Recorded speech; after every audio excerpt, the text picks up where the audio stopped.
നെറ്റിയിൽ വെക്കുന്ന പൊട്ട് നമ്മൾ ഇതുപോലെ കുക്കറിൽ വെച്ചിട്ടുള്ള ഒരു നല്ലൊരു അടിപൊളി ടിപ്പാണ് കേട്ടോ. നമ്മൾ പൊട്ട് നെറ്റിയിൽ വെക്കാൻ മാത്രമല്ല, ഇപ്പം നമ്മുടെ വീട്ടിലൊക്കെ സ്വിച്ച് ബോർഡ് ഉണ്ടാവും, അതിൽ ഫാനിൻ്റെയും ലൈറ്റിൻ്റെയും ഒക്കെ സ്വിച്ച് ഉണ്ടാവും. ചിലപ്പോൾ ചെറിയ കുട്ടികൾക്കാണെങ്കിലും മുതിർന്നവർക്കാണെങ്കിലും, മുതിർന്നവർ പറഞ്ഞാൽ പ്രായമായവർക്കൊന്നും ചിലപ്പോൾ അത് ഏതാണ് അതിൻ്റെ സ്വിച്ച് എന്ന് അറിയില്ല.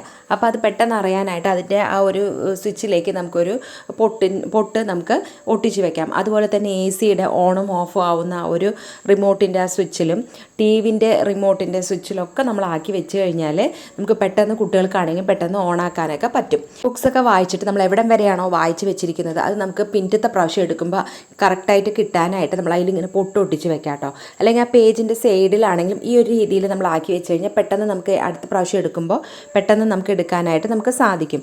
അതുപോലെ തന്നെ നമ്മൾ വീട്ടിൽ സ്വിച്ച് ബോർഡിൻ്റെ ആ വലിയ പ്ലഗ് കുത്തുന്ന ആ പോർഷനിൽ കുട്ടികളൊന്നും കൈയിടാതിരിക്കാനായിട്ട് വലിയ പൊട്ടുണ്ടെന്നുണ്ടെങ്കിൽ നമുക്ക് അതിലേക്ക് ഒട്ടിച്ച് വെക്കാൻ പറ്റും കേട്ടോ. പിന്നെ പഴയ പൊട്ടൊക്കെ ആണെന്നുണ്ടെങ്കിൽ അതിൻ്റെ സ്റ്റിക്കർ പശ പോയിട്ടുണ്ടെന്നുണ്ടെങ്കിൽ നമ്മൾ ചൂടുള്ള കുക്കർ തന്നെ വേണമെന്നില്ല, വേറെ ഏതെങ്കിലും ഒരു പാനിലൊക്കെ നമ്മൾ ഇതുപോലെ ഒന്ന് വെച്ച് കൊടുത്തു കഴിഞ്ഞാൽ 2 മിനിറ്റ് വെക്കുമ്പോഴേക്കും തന്നെ ആ പശയെല്ലാം തന്നെ ആ ഗമ്മ് കറക്റ്റായിട്ട് പുതിയതുപോലെ ആവും കേട്ടോ.